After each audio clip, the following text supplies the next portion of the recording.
이 시간 우리에게 주시는 하나님의 말씀 에베소서 5장 20절 말씀입니다. 신약 성경 315쪽입니다. 범사에 우리 주 예수 그리스도의 이름으로 항상 아버지 하나님께 감사하며 아멘. 샬롬, 주님의 평강이 함께하기를 소원합니다. 아멘. 오늘은 무슨 주일일까요? 감사주의. 네, 그렇습니다. 제가 주보에 잘 기록해뒀거든요. 주보 앞면에 보면 맥주 감사주의 그렇게 표기 되어 있습니다. 오늘은 맥주 감사주일로 우리가 하나님께 예배드립니다. 문화권이 히브리 문화와 우리 한국 문화가 다르잖아요. 옛날 같으면 우리나라 문화도 농경 문화가 있고 또 그런 어떤 맥주라는 게 원래 보리 맥자, 보리 추수인데 우리나라도 옛날 문화 같은 농경 문화도 있고 뭐 그럴 텐데 문화권이 완전히 다릅니다. 지금 히브리 문화와 우리나라 문화가 다릅니다. 문자 그대로 맥주절을 지킨다는 게 사실 조금 맞지 않는다는 것이죠. 그래서 어떤 분들은 이제 그 맥주절이 7절과 같고 오순절과 같다고 해서 오순절은 성령 강림한 주일이기 때문에 맥주 감사주의를 안 지키고 성령 강림 주의를 지키는데도 있기는 있더라고요. 그래도 여전히 한국 교회 안에 맥주 감사주의를 지키는 곳이 많이 있는 것을 제가 여러 군데 사역하면서 경험했었는데 맥주 감사주의를 보통 많이 지키고 있죠. 문자적으로는 사실 히브리 문화의 그 문화권을 그대로 적용할 수가 없는데 우리가 맥주 감사주의를 지키는 이유는 다른 것이 아니라 지나온 상반기 동안을 돌아보면서 감사를 회복하자는데 그 의미가 있습니다. 지나온 상반기 동안, 지금 이제 6개월이 지나고 7월 첫 주일인데 지나온 상반기 동안의 그 시간들, 하나님께서 인도하신 시간들을 생각하면서 지금까지의 삶을 하나님 앞에 감사하는 마음으로 올려드리면 좋겠습니다. 지금까지 지내온 모든 것이 당연한 것이 아니라 은혜입니다. 우리가 생각해 볼 때 어쩌면 너무나 당연하게 여겨왔을 수 있지만 지금까지 지내온 모든 것이 주님의 은혜입니다. 아멘. 감사는 특별한 절기와 같은 시간이나 드리는 것이 아니죠. 삶의 모든 순간에 감사해야 합니다. 특별히 감사절을 맞이해서 맥주의 비중을 두기보다는 감사의 비중을 맥주 감사주의를 맞이하여서 감사를 회복하는 은혜가 우리 가운데 있기를 소원합니다. 아멘. 오늘 말씀을 통해서 감사의 대상, 또 감사의 범위, 그리고 감사의 통로에 관해서 살펴보려고 합니다. 세 가지를 살펴보려고 합니다. 첫째로 감사의 대상입니다. 성경 본문을 안 봐도 교회 생활을 오랫동안 하시는 분들은 이미 누구에게 감사해야 하는지 다 아시겠죠. 20절에 보면 분명합니다. 20절에 누구에게 감사하며? 하나님께 감사. 아버지 하나님께 감사하며. 아버지 하나님께 감사하며. 감사의 대상이 분명합니다. 아버지 하나님이십니다. 오늘 본문에 우리가 누구에게 감사해야 하는지 명확하게 기록이 표현이 되어 있다는 것이죠. 우리의 감사는 막연한 대상을 두고 하는 것이 아니죠. 아버지 하나님께 감사하는 것입니다. 아버지 하나님은 하나님과 우리의 관계를 잘 표현해 줍니다. 아버지 하나님은 하나님과 우리의 관계를 잘 표현해 줍니다. 아버지 하나님, 거기에 하나님이라는 용어가 있잖아요. 아버지 하나님 할 때 하나님. 아버지 하나님은 우리의 유일하신 참 하나님이십니다. 아멘. 우리의 경배의 대상이십니다. 아멘. 하나님께서 무슨 일을 행하셨을까요? 그는 창조의 하나님, 창조하셨고 구원의 하나님, 구원하셨고 지금도 하나님의 섭리 가운데 우리를 인도하시는 자기 백성들과 함께 하시는 동행하시는 하나님이십니다. 네. 한번 따라해 볼까요? 창조의 하나님, 창조의 하나님, 구원의 하나님, 구원의 하나님, 동행하시는 하나님. 동행하시는 하나님, 하나님은 지금도 창조하신 이후에 또 지금도 하나님을 구원하는 일들을 행하고 계시고 우리의 삶 가운데 여전히 동행하십니다. 아멘. 아버지 하나님은 유일하신 우리가 따라야 할 참 하나님이시죠. 네. 아버지 하나님은 또한 우리의 하늘 아버지이십니다. 아멘. 아버지 하나님 할 때 아버지라는 용어가 있잖아요. 우리의 하늘 아버지이십니다. 혈연의 관계로 얽혀있는 그런 아버지가 아니라 하늘 아버지이시죠.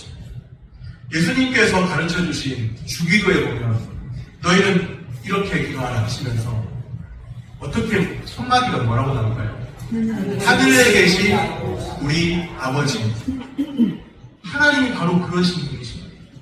아버지 하나님이신데 하늘에 계신 우리 아버지여 하고 부를 수 있는 대상이시라는 거죠. 아버지이기 때문에 자녀가 아버지께 필요한 것들을 강구할 수 있고 구할 수가 있는 아버지이기 때문에 힘든 상황이 있을 때 아버지에게 다 아랠 수가 있는 거예요. 육신의 부모도 최선을 다해서 돕지 않겠습니까? 힘든 상황에서. 그런데 우리의 하늘 아버지는 전능하사 천지를 만드신 하나님이십니다. 우리의 아버지가 되셔서 우리를 언제나 우리가 하나님께 부르짖고 간구하면 언제나 우리의 기도를 들으시는 아버지이십니다. 네. 주님이 들으시면 전능하신 주님이 들으시면 그 기도가 응답되죠. 역사가 일어납니다. 지금까지 우리의 삶은 내 힘으로 견뎌온 삶이 아닙니다. 분명히 내가 애쓴 것이 있어요. 인격체니까 하나님께서 사람을 인격체로 지으셨지 기계로 만드는 것이 아니잖아요. 뭔가 동물같이 그렇게 만든 것도 아니죠. 인격체니까 의지가 있습니다. 인격체니까 사람이 인격체니까 의지가 있고 분명히 애쓴 것이 있고 힘써온 삶이 지나온 삶이 있습니다. 그러나 돌이켜보면 사실 그 모든 상황들은 내 힘으로 애쓰고 힘써서 버텨온 것이 아니라 분명히 그런 것이 있지만 그 모든 것을 지나가게 하시고 통과하게 하시고 지금까지 우리를 붙들고 계시는 살아계신 하나님이 계시다는 사실입니다. 네. 지금까지 우리의 삶은 내 힘으로 견뎌온 것 아니에요. 지금껏 내가 산 것도 주님의 은혜. 지금껏 내가 산 것, 오늘 아침까지 또 우리가 예배드리고 있는 이 시간까지 지금껏 내가 산 것도 주님의 은혜입니다. 네. 아버지 하나님이 우리를 돌보십니다. 네. 세상에 믿지 않는 사람들은, 하나님을 믿지 않는 사람들은 영적 부하와 같아요. 미안한 말이지만 영적 부하와 같아요. 부모가 누군지 모릅니다. 영적인 아버지가 누군지 몰라요. 어디에서 왔고 어디로 가는지 몰라요. 우리는 압니다. 만물이 주에게서 나서 주로 말미암고 주에게로 돌아가죠. 그 하나님께서 유일하신 참 하나님, 우리 아버지 되신 하나님께서 우리의 삶을 여전히 붙들고 계십니다. 우리를 돌보십니다. 네. 때로 내가 생각하는 대로 내 삶이 풀려지지 않을 때 있을 수 있죠. 그래도 하나님은 여전히 우리를 돌보시고 여전히 우리를 사랑하십니다. 네. 우리를 사랑하시고 돌보시는 주님이, 예수님께서 주님 가르쳐주신 기도에서 너희는 이렇게 기도해. 하늘에 계신 우리 아버지, 그렇게 부를 수 있는 아버지고 여전히 우리를 사랑하시고 돌보시는 하나님 아버지이십니다. 네. 제가 좋아하는 찬양이 있는데 강명식이라는 찬양 사역자의 찬양인데 하나님 제게 이런 찬양입니다. 하나님 제게 참 두려운 게 많습니다.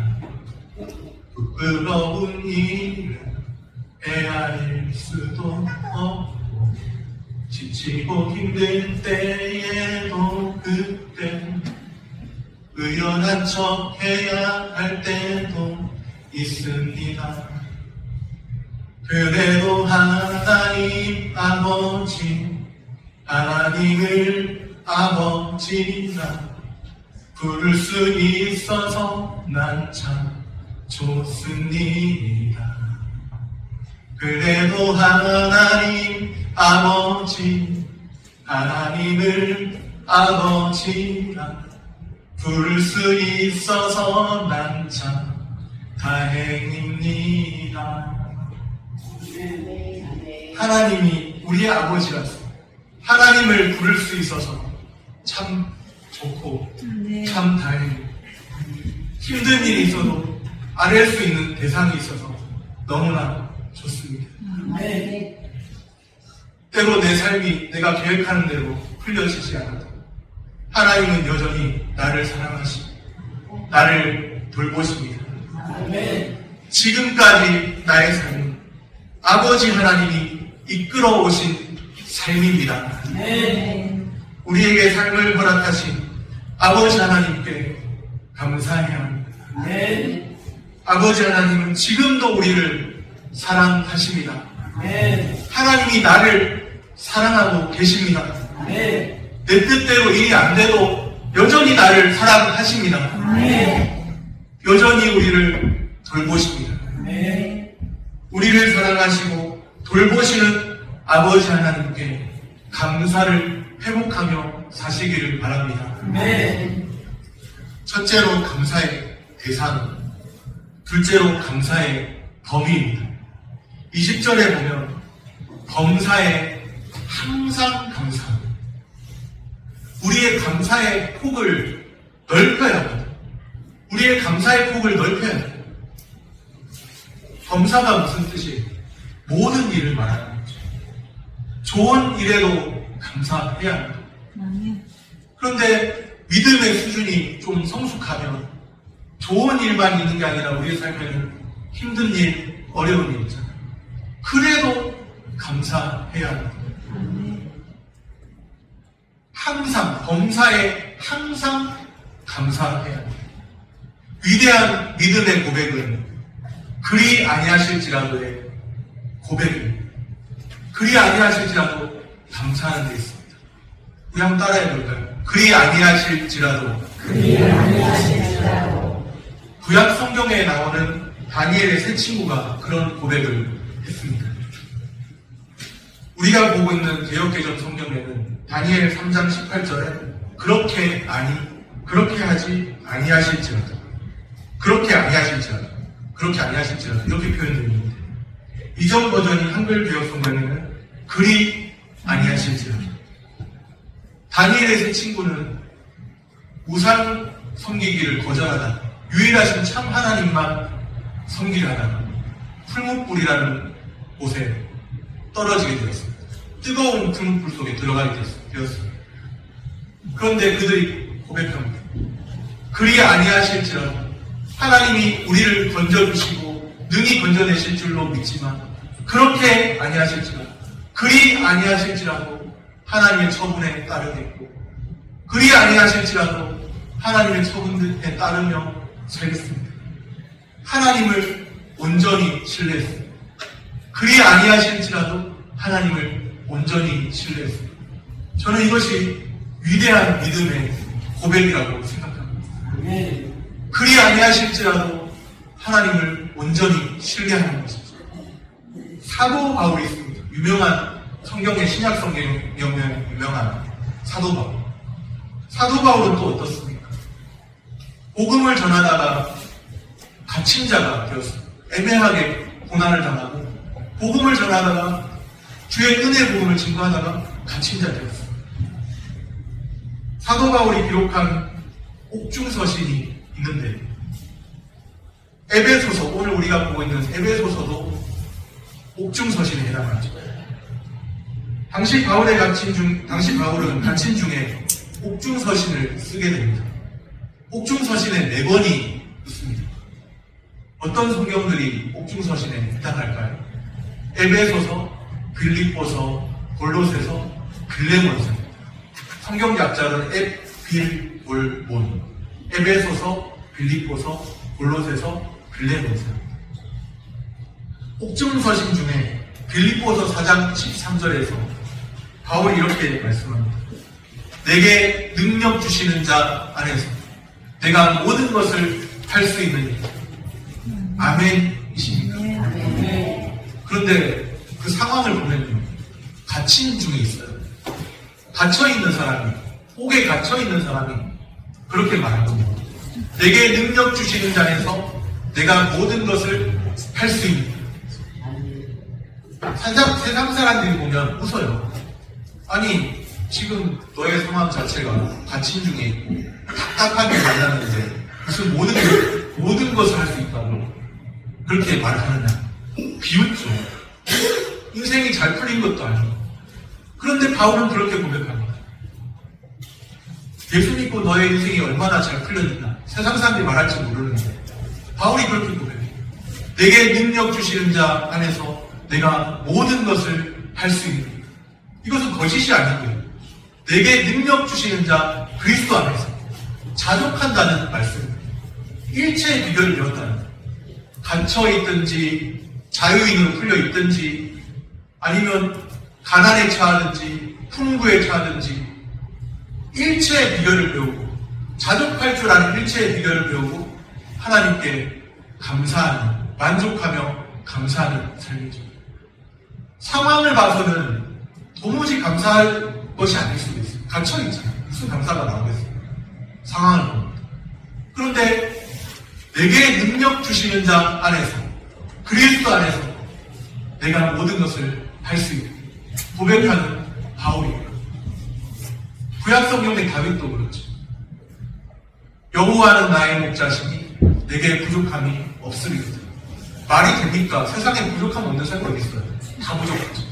그런데도 부족함이 없다고 고백할 수 있는 것은 여호와는 나의 목자시니, 여호와는 나의 목자시니 내게 부족함이 없으리로다. 나의 형편과 삶을 보는 것이 아니라 나의 목자 되신 주님을 바라보기 때문에, 사도 바울은 내게 능력 주신 자 그리스도를 바라보고 있기 때문에, 그래서 자족할 수가 있고, 그래서 부족함이 없다고 고백할 수 있습니다. 이것이 한결같은 믿음의 사람들의 고백, 한결같은 고백.